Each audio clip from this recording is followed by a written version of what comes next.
الصلاة والسلام على خاتم الرسل وسيد الأنبياء وعلى آله وأصحابه الأتقياء.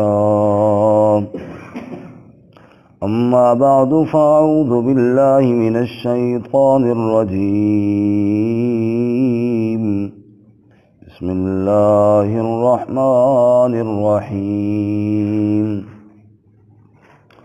وإن كنتم في ريب مما نزلنا على عبدنا فأتوا بسورة من مثله وادعوا شهداءكم من دون الله إن كنتم صادقين.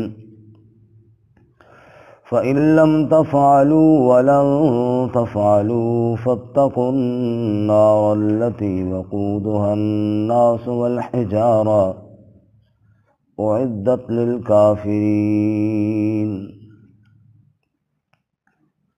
وإن كنتم في ريب، اور اگر تم شک میں ہو، مما نزلنا على عبدنا، اس کلام سے جو ہم نے نازل کیا اپنے بندے پر، فَأْتُوا بِسُورَةٍ مِّن مِّثْلِهِ، پس لے آؤ کوئی صورت اس جیسی، وَادْعُوا شُهَدَاءَكُم مِّن دُونِ اللَّهِ، اور بلا لو اپنے شریکوں کو اللہ کے علاوہ، ان کنتم صادقین، اگر تم سچے ہو تو، فَإِن لَّمْ تَفْعَلُوا، پس اگر تم نہ کر سکے، وَلَن تَفْعَلُوا، اور ہرگز نہ کر سکو گے، فَاتَّقُوا النَّارَ، پس ڈرو اس آگ سے، الَّتِي وَقُودُهَا النَّاسُ وَالْحِجَارَةُ، کہ جس کا ایندھن انسان اور پتھر ہیں، اُعِدَّتْ لِلْكَافِرِينَ، تیار کی گئی ہے کافروں کے لیے۔ سبحان ربک رب العزت عما یصفون وسلام علی المرسلین والحمد للہ رب العالمین۔ اللہم صل علی محمد وعلی آل محمد کما صلیت علی ابراہیم وعلی آل ابراہیم انک حمید مجید۔ اللہم بارک علی محمد وعلی آل محمد کما بارکت علی ابراہیم وعلی آل ابراہیم انک حمید مجید۔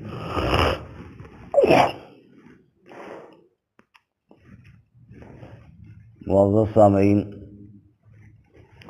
سورۃ البقرہ کا تیسرا رکوع آیت نمبر 23 اور 24 آپ کے سامنے تلاوت کی ہیں۔ اللہ رب العزت ان کے مطابق صحیح بیان کی توفیق عطا فرمائے اور ہمیں قرآن و سنت پر عمل کرنے کی توفیق عطا فرمائے۔ ایک تو یہ گزارش ہے جو ساتھی سائڈوں میں بیٹھتے ہیں سامنے بیٹھنے کی کوشش کیا کریں، جگہ مخصوص کرنا ٹھیک نہیں ہے، آمنے سامنے جتنا بندہ ہو نا، سامنے والی جگہ خالی پڑی ہے اور سائڈوں میں کئی ساتھی نظر ہی نہیں آ رہے۔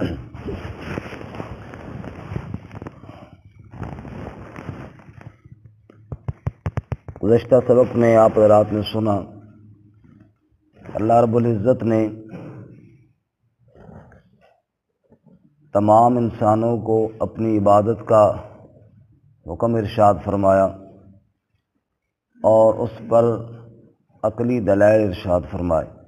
اللہ کی عبادت کرو اس لیے کہ وہ تمہارا خالق ہے، تمہارے بڑوں کا خالق ہے۔ زمین کو اس نے فرش بنایا، آسمان کو اس نے چھت بنایا، پانی برسایا اور پھلوں سے رزق نکالا، لہذا اللہ کا کوئی شریک نہ بناؤ۔ آج کے سبق میں ایک شبہ کا جواب ہے۔ شبہ یہ ہے کفار کی جانب سے کہ اللہ کی عبادت کریں اور اس کے ساتھ کسی کو شریک نہ بنائیں۔ یہ دعوت تو قرآن کریم کی ہے، پر ہم عمل تو تب کریں نا جب ہم قرآن کو اللہ کی کتاب مانیں، تو ہم تو اللہ کی کتاب ہی نہیں مانتے اس کو، نعوذ باللہ۔ ہمیں تو اس میں شک ہے کہ یہ اللہ کا کلام ہے بھی یا نہیں۔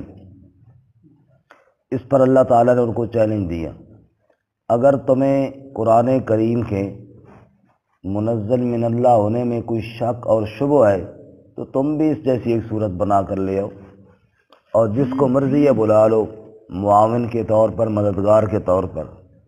نہ تم بنا سکے ہو نہ بنا سکو گے، لہذا قرآن کریم میں شک نہ کرو، جہنم کی آگ سے ڈرو اور اللہ سے معافی مانگ کر قرآن پاک پر عمل کرو۔ تو آج کا سبق قرآن کریم کے شبے کے جواب میں ہے، قرآن کریم کی صداقت کے طور پہ۔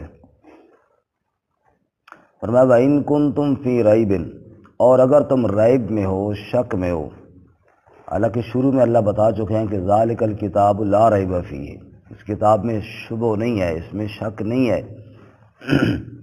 لیکن اگر تم ہو مما نزلنا علی عبدنا، اس کلام سے جو ہم نے نازل کیا اپنے بندے پر، ایک ہوتا ہے انزال اور ایک ہے تنزیل، انزلنا اور نزلنا، قرآن کریم میں دونوں الفاظ آئے ہیں۔ انزال کا معنی ہوتا ہے اکٹھا اتارنا، اور تنزیل کا معنی ہوتا ہے تھوڑا تھوڑا کر کے اتارنا۔ قرآن کریم کے لیے دونوں الفاظ استعمال ہوئی ہیں، انا انزلناہ فی لیلۃ القدر، ہم نے قرآن پاک کو نازل کیا انزلنا شب قدر میں، اور جہاں بھی جیسے نزلنا تھوڑا تھوڑا کر کے نازل کرنا۔ تو مفسرین فرماتے ہیں لوح محفوظ سے آسمان دنیا تک ایک ہی رات میں سارا قرآن نازل کر دیا گیا، یہ تو ہو گیا انزلنا، اکٹھا نزول، اور وہاں سے رسول اللہ صلی اللہ علیہ وسلم تک تھوڑا تھوڑا کر کے، کبھی ایک آیتیں، کبھی 2 آیتیں، کبھی 3 آیتیں، یہ تھوڑا تھوڑا کر کے 23 سالوں میں نازل ہوا، تو یہ ہو گیا تنزیل، تھوڑا تھوڑا کر کے نازل کرنا۔ تو قرآن پاک کے اندر انزال بھی ہے، تنزیل بھی ہے، اکٹھا بھی نازل ہوا ہے اور تھوڑا تھوڑا کر کے بھی نازل ہوا۔ کفار کا اکثر مطالبہ یہی تھا کہ قرآن پاک اکٹھا کیوں نہیں آتا۔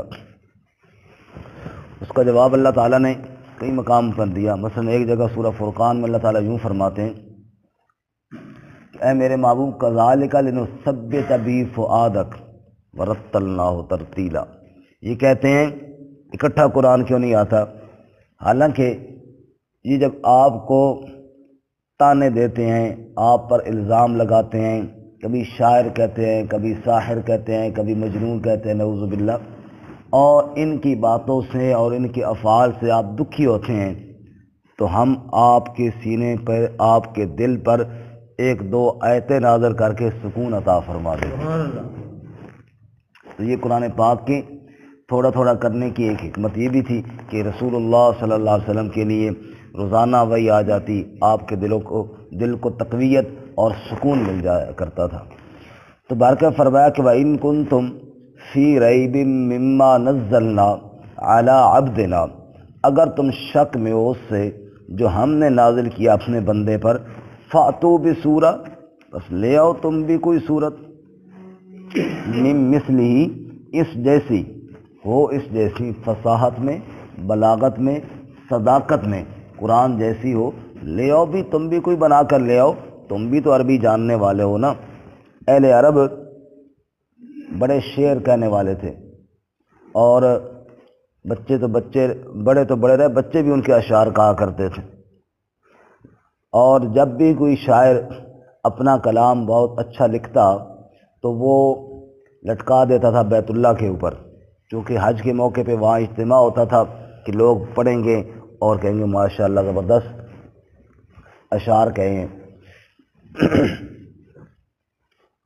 جیسے کہ بعض شعراء، آج کل تو وہ تقریباً دور ختم ہو گیا، لیکن پہلے بادشاہوں کے درباروں میں جاتے تھے، ان کے نام کے بڑے قصیدے لکھتے تھے، اور وہ جا کر وہاں پہ سنایا کرتے تھے، اور وہ پھر خوش ہوتے کہ ہم اپنی تعریفوں پر وہ ان کو مال پیسہ کوئی دے دیتے، تو یہ ان کا مطلب کمائی کا ذریعہ بھی ہوتا، یہ شعر و شاعری، اور ان کی شہرت کا باعث بھی ہوتا۔ یہاں پہ مجھے ایک وہ لطیفہ بھی یاد آ گیا کہ ایک مشاعرہ تھا کسی بادشاہ کے دربار میں، بڑے بڑے شاعر آئے ہوئے تھے، تو اتفاق سے وہاں پہ ان شعراء میں ایک ایسا شاعر تھا جو استاد تھا، اس کے کچھ شاگرد بھی تھے جنہوں نے اس سے شاعری سیکھی یا کچھ شاعری کے آداب سیکھے۔ کلام پیش کیا استاد نے بھی، شاگردوں نے بھی۔ ان میں سے ایک شاگرد کا کلام جو تھا وہ بادشاہ کو زیادہ پسند آیا، بادشاہ نے اس کو انعام دیا، استاد کو کچھ نہ دیا۔ اور اس کے بعد جب وہ سارے لوگ رخصت ہونے لگے، بادشاہ نے خوب اس کی تعریف کی، بھئی اصل کلام تو تیرا ہے، اصل تو شاعر تو ہے، باقی تو بس گزارا ہی ہے۔ دو چار شعر اور سنا، اس نے دو چار اور سنائے، بادشاہ اور خوش ہوا، اس نے اور انعام دیا۔ اب وہ استاد بیچارے کو بڑی وٹ چڑھی کہ استاد تو میں ہوں اور میرا نام ہی کوئی نہیں، نہ مجھے انعام۔ اب وہ بتانے کے لیے نا، بعض لوگ نا عزت کسی کی برداشت بھی نہیں کر سکتے نا، وہ بتانے کے لیے کہ استاد تو میں ہوں، جب دوسری دفعہ وہ انعام لے کے اس کا شاگرد پیچھے لوٹا نا، تو وہ اس کا نام لیتا ہے استاد، جیسے شاگردی کے دور میں لیتا تھا۔ استاد تھوڑا نام بگاڑ کے لے لیتے نا، مثلا حنیف نام ہے تو نیفو، اس طرح اس نے اس طرح نام لیا، وہ نیفو سکا جی استاد جی، اسی طرح بڑے ادب کے ساتھ آگے بولا نا، جی استاد جی۔ تو جب تو میرے پاس شاعری سیکھتا ہوتا تھا بالکل چول سا اور چھوٹا سا، آج تو بڑے انعام مل رہے ہیں تجھے، صرف یہ بتانے کے لیے کہ شاعری میرے پاس سیکھتا تھا۔ سکا استاد جی تواڈے کول رویاں ساری زندگی چول دا چول ہی رویاں، تواڈے کول آیا تو چبل ہی ہے نا، ہن ایک عزت ہو گئی، تواڈے تو دور ہویا تو تھوڑی عزت اللہ دے۔ فرق شاعر ہوتے ہیں، ان کا ایک اپنا انداز ہوتا ہے۔ وہ بعض دفعہ جس کو ہم جھوٹ کہتے ہیں لیکن وہ اپنی زبان میں مبالغہ کہتے ہیں، زمین کو آسمان پہ لے جاتے ہیں، آسمان کو زمین پر لے آتے ہیں۔ وَالشُّعَرَاءُ يَتَّبِعُهُمُ الْغَاوُونَ أَلَمْ تَرَ أَنَّهُمْ فِي كُلِّ وَادٍ يَهِيمُونَ۔ سورۃ الشعراء میں اللہ فرماتے ہیں اس شاعروں کو نہیں دیکھتے، شاعروں کو نہیں دیکھتے، یا اللہ کیا ہے؟ فرمایا کہ یتبعهم الغاوون، اکثر بیک کے ہوئے ان کے پیچھے چل رہے ہوتے ہیں۔ الم ترى انہم فی کل وادی یہیمون، دیکھتے نہیں وہ کیسے وادیوں میں بھٹکا رہے ہوتے ہیں، ادھر کی ادھر مار رہے ہوتے ہیں، ادھر کی ادھر مار رہے ہوتے ہیں۔ جیسا کہ آج کل بھی اللہ معاف فرمائے ہمارے مسجدوں کے سٹیجوں پر بھی بعض دفعہ قرآن پیچھے ہٹ گیا اور شعر و شاعری اتنی عام ہو گئی جناب، دے مارتے 4.5، اور وہ جناب شاعر آ جاتے ہیں جن کو دین کا پتہ شتا ہے کوئی نہیں، نہ قرآن کا پتہ ہے نہ حدیث کا پتہ ہے، بس جو آتے ہیں مارتے جاتے ہیں، عوام بھی واہ جی واہ، نوٹوں کی برسات ہوتی ہے۔ یہ سارا کچھ ہے نا، تو اللہ تعالیٰ نے پہلے قرآن میں کہا کہ یہ یتبعہم الغاوون، جو نرے شاعروں کے پیچھے، ہاں شاعروں میں اچھے بھی ہیں، الا الذین آمنوا، اللہ نے آگے فرمایا بھی ہے، بعض اس میں اہل ایمان ہیں، نیک اعمال والے ہیں، لیکن وہ بہت تھوڑے ہیں۔ اکثریت جو ہے ان میں وہ ایسے ہی ہے کہ بے علم، اور جناب بس وہ شعروں کے ساتھ عوام کے جذبات کے ساتھ کھیلنا، بس دیکھنا کہ عوام کس بات میں خوش ہوتے ہیں، اس طرح کا شعر پڑھ دینا کہ لوگ کہیں جی واہ کمال ہو گیا جی، مزہ ہی آ گیا۔ وہ کسی جگہ میں تقریر کرنے کے لیے کہ مولوی صاحب آئے، دے مارتے 4.5، ایک شعر ختم ہو، دوسرا شعر شروع، وہ ختم ہوا، تیسرا شعر شروع، قرآن کریم ہاتھ میں پکڑا ہوا، جیسے عموماً تقریر کے وقت علماء پکڑ لیتے ہیں۔ تو سنتے سنتے جب گھنٹہ کے قریب تقریر ہو گئی، ایک بزرگ کھڑے ہوئی ہے، بعض بزرگ ہوتے ہیں نا، ان کا اس بزرگوں نے کہا استاد جی ماشاءاللہ بہت سونی تقریر سکی تھی، تھوڑے جہاں ذرا اساں کھولو، جڑے ہاتھ پکڑے نے کھولو، کوئی ایک آدھ آیت اتھوں بھی سنا دو، کوئی ایک آدھ بات اس سے بھی سنا دے جو آپ نے ہاتھ میں پکڑا ہوا ہے۔ اب مولوی صاحب نے کہا بابا جی تو انہوں پتہ نہیں، اے جڑے گندگی دے ڈھیر ہونے نا، بعض دفعہ انہاں وچ بھی موتی مل جانے نے، یعنی شعروں میں بھی بڑی پتے کی باتیں مل جاتی ہیں۔ بابے جی نے کہا استاد جی تسی عالم آدمی، میں ان پڑھ بندہ، لیکن گندگی وچ ہاتھ او مارے نا جس کو موتی نہ ہون، موتیاں دا تھیلا بند رکھتے تے ہاتھ مارے گندگی سے بھی موتی لپو سی، یہاں سے کھولے میرے موتی ہی موتی ہیں، یہاں سے کھولے رب کا کلام میرے موتی ہی موتی ہے۔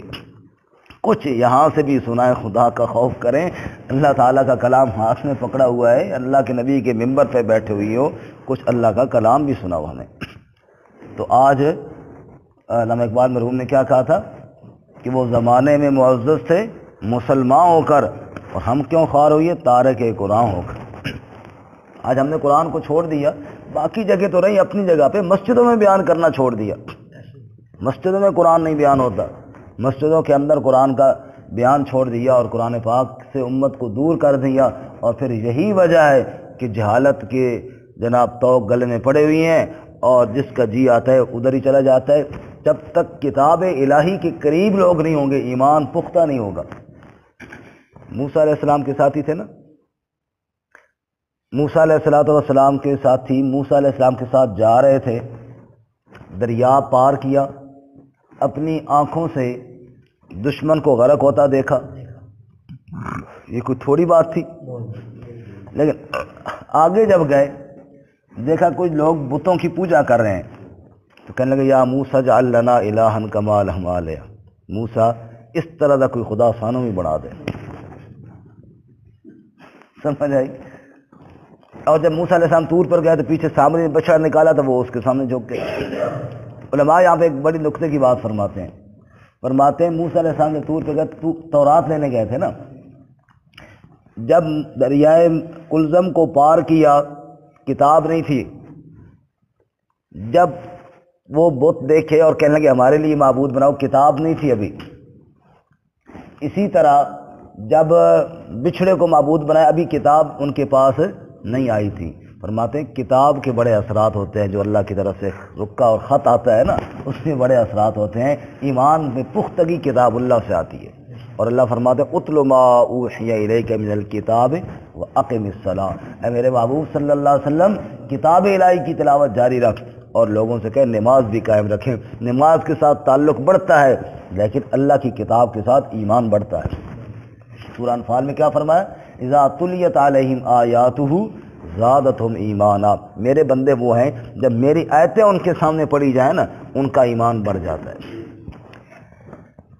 برکت فرمایا جی فأتوا بسورۃ من مثلی، اگر تمہیں شک ہے جو ہم نے نازل کیا علی عبدنا، اپنے بندے پر، بندے سے مراد حضرت محمد الرسول اللہ صلی اللہ علیہ وسلم۔ یہاں پہ اللہ تعالیٰ نے یہ نہیں فرمایا اپنے رسول پر، اپنا بندہ فرمایا ہے۔ میں نے پہلے کئی دفعہ عرض کیا کہ یہ ایک اعزازی نام ہے، محبت کا انداز ہے، جیسے ایک ماں کا بیٹا ڈاکٹر بھی ہو، پروفیسر بھی ہو، پتہ نہیں کیا درجے ہوں اس کے پاس، لیکن جب ماں اس کو بیٹا کہہ کے بلاتی ہے نا، وہ پروفیسر کہنے کے اندر لذت نہیں ہے۔ ماں بیٹے کو کہ پروفیسر صاحب آؤ میری گل سنو، مزہ نہیں، جبکہ میرے بیٹے ادھر آؤ میرے پاس، اس کے اندر بڑی لذت ہے۔ آپ صلی اللہ علیہ وسلم کے بڑے مقام ہیں، لیکن جب رب کہتا ہے نا میرا بندہ محمد مصطفیٰ صلی اللہ علیہ وسلم، اس کے اندر عجیب ہی لذت ہے۔ اور جب قرآن کا ذکر اللہ کرتا ہے تب بھی اللہ بندہ ہی کہتا ہے، جیسے یہاں بھی فرمایا اور تبارک الذی نزل الفرقان علی عبدہ، اللہ نے اپنے بندے پر قرآن نازل کیا، وہاں بھی فرمایا۔ اسی طرح معراج جب اللہ نے کرا تب بھی فرمایا سبحان الذی اسری بعبدہ، اللہ نے اپنے بندے کو سیر کرائی ہے۔ اللہ فرماتے ہیں میرا بندہ جو ہوا محمد مصطفیٰ صلی اللہ علیہ وسلم۔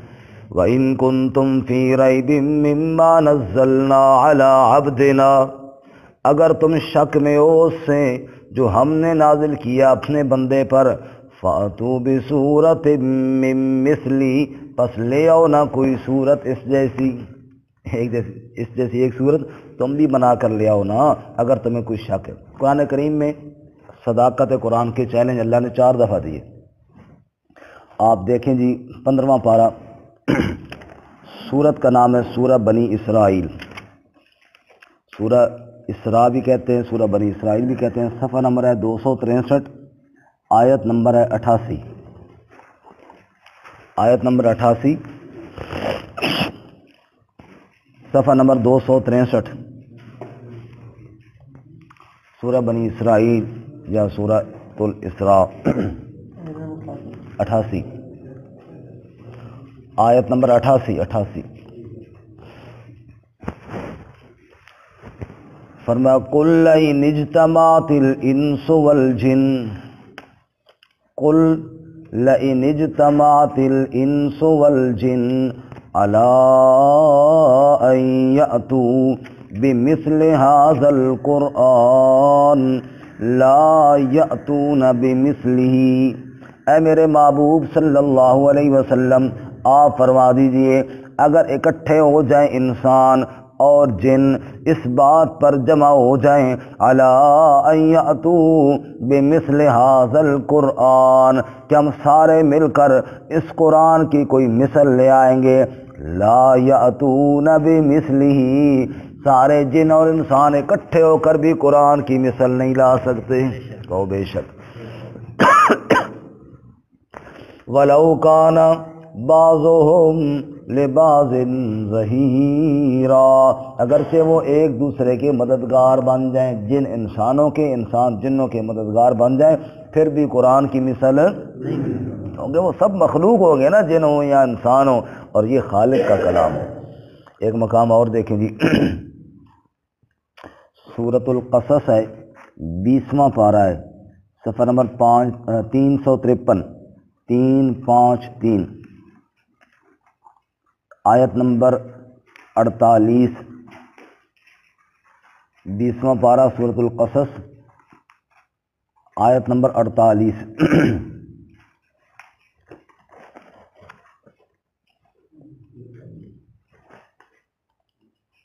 آیت نمبر 48۔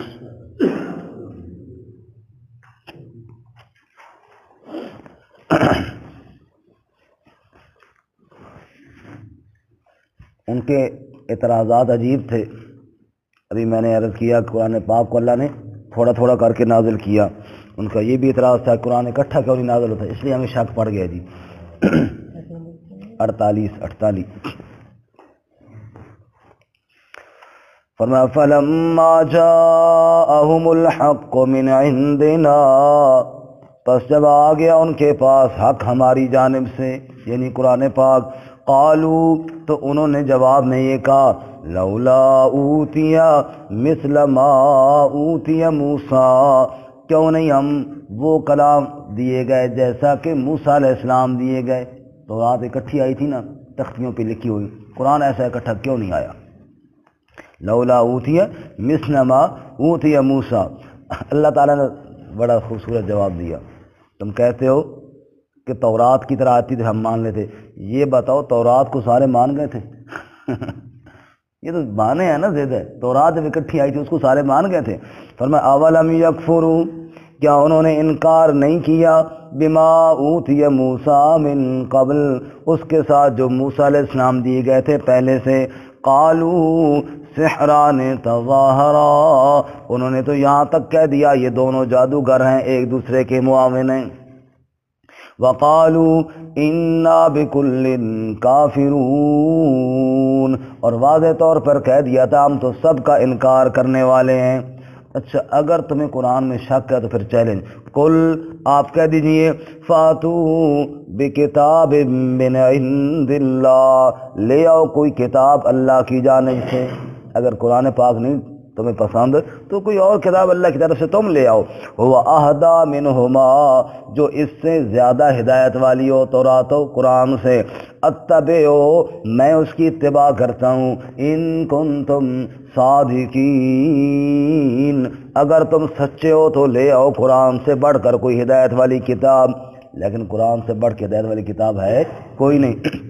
اس لیے آگے اللہ فرماتے ہیں فَإِن لَّمْ يَسْتَجِيبُوا لَكَ، اے میرے محبوب صلی اللہ علیہ وسلم بس اگر وہ ظالم تیرا یہ چیلنج قبول نہ کرے، فَعْلَمْ پس جان لے انما یتبعون اہواءہم، کہ بے شک وہ محض خواہشات کی اتباع کرتے ہیں، حقیقت ان کے پاس۔ ومن اضل، اور اس سے بڑا گمراہ کون ہوگا، ممن اتبع ہواہ بغیر ہدی من اللہ، جو خواہشات کی اتباع کرے اللہ کی ہدایت کے علاوہ۔ ان اللہ لا یہدی القوم الظالمین، بے شک اللہ ظالم قوم کو ہدایت نہیں عطا فرماتا۔ تو یہاں پہ اللہ نے چیلنج دیا، ان کا اعتراض یہ تھا تورات کی طرح قرآن اکٹھا کیوں نہیں آتا؟ میں لے آؤ تم کوئی اور کتاب لے آؤ، اگر لا سکتے ہو تو، نہیں لا سکتے ہو تو پھر قرآن پاک کی اتباع کرو۔ اور ایک مقام صرف اور دیکھ لیں، 12واں پارہ دیکھیں، سورت کا نام ہے سورہ ہود، 12واں پارہ بالکل پہلا صفحہ ہے اس کا، صفحہ نمبر 201 ہے، آیت نمبر 13، پارہ نمبر 12، صفحہ نمبر 201۔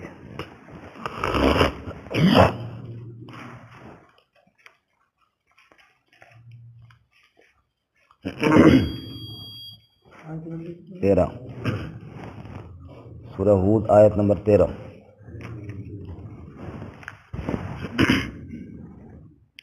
جی، ام یقولون افطرا، وہ کیا کہتے ہیں کہ آپ نے گھڑ لیا ہے اس کو، قل آپ کہہ دیجئے فَأْتُوا بِعَشْرِ سُوَرٍ مِثْلِهِ مُفْتَرَيَاتٍ، تم لے آؤ 10 صورتیں گھڑی ہوئی اس جیسی۔ کتنی صورتیں؟ وہاں پہ پورے قرآن کی بات ہوئی، یہاں پہ اللہ نے فرمایا چلو 10 صورتیں ہی لے آؤ۔ وَادْعُوا مَنِ اسْتَطَعْتُم مِّن دُونِ اللَّهِ، اور بلا لو جن کو تم بلا سکتے ہو اللہ کے علاوہ، ان کنتم صادقین، اگر تم سچے ہو تو، فَإِن لَّمْ يَسْتَجِيبُوا لَكُمْ، پس اگر یہ بات قبول نہ کریں، فَاعْلَمُوا، پس جان لو، انما انزل بعلم اللہ، یہ بے شک قرآن اللہ کے علم سے نازل کیا گیا ہے۔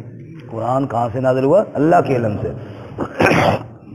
اور قرآن کی بات سچی ہے کہ وَاللَّہ الہ الا ہو، اللہ کے علاوہ الہ کوئی نہیں، وَهَلْ أَنْتُمْ مُسْلِمُونَ، بس کیا تم مانتے ہو یا نہیں مانتے ہو؟ اب واپس آئیے، اب وہاں پہ 10 صورتوں کی بات تھی، یہاں پہ ایک صورت کی بات ہے۔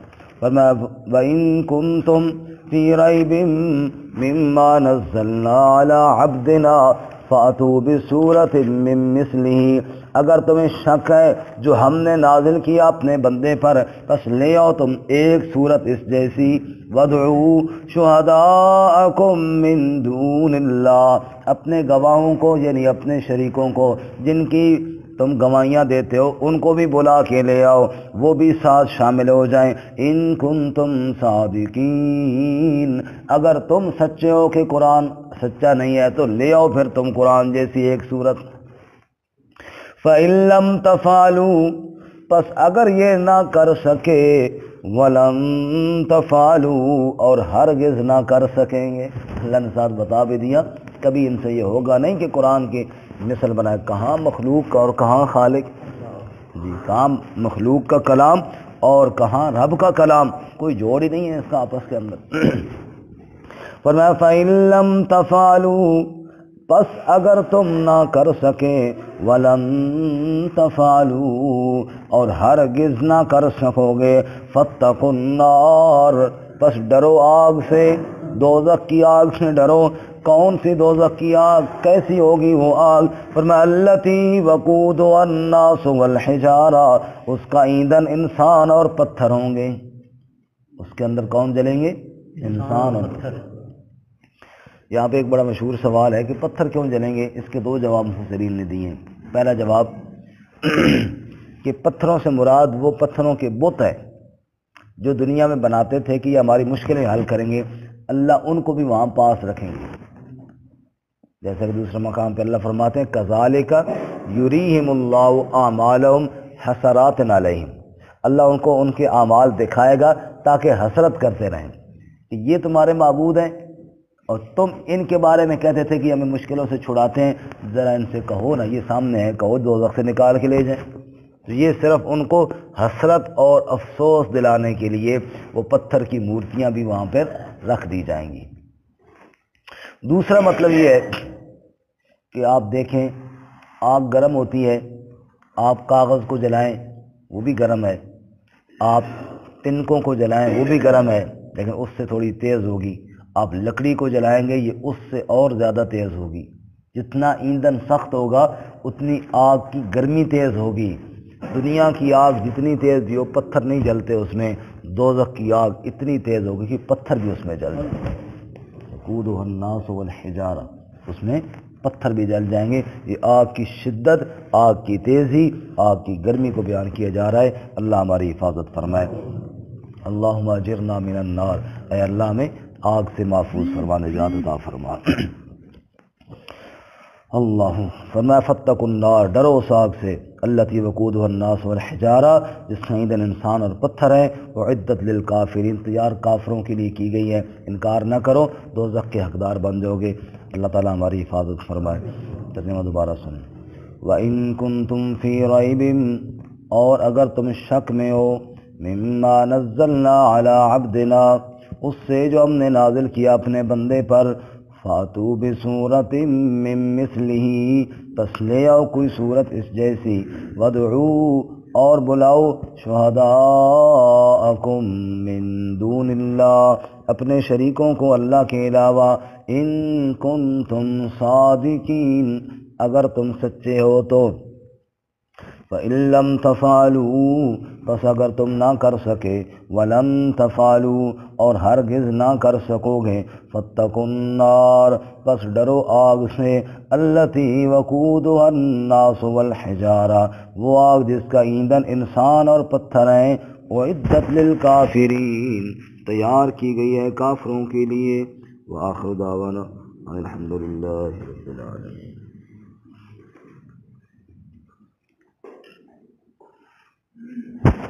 الحمد للہ رب العالمین، والصلاة والسلام علی نبیہ الکریم وعلی آلہ واصحابہ اجمعین۔ اللہم صلی علی سیدنا و مولانا محمد وعلی آل سیدنا و مولانا محمد وبارک وسلم وسلم صلی علیہ۔ ربنا آتنا فی الدنیا حسنہ وفی الآخرۃ حسنۃ وقنا عذاب النار۔ اللہم حاسبنا حسابا یسیرا، اللہم اجرنا من النار، رب اغفر وارحم وانت خیر الراحمین۔ یا حی یا قیوم برحمتک نستغیث، یا حی یا قیوم برحمتک نستغیث۔ اللہم حاسبنا حسابا یسیرا۔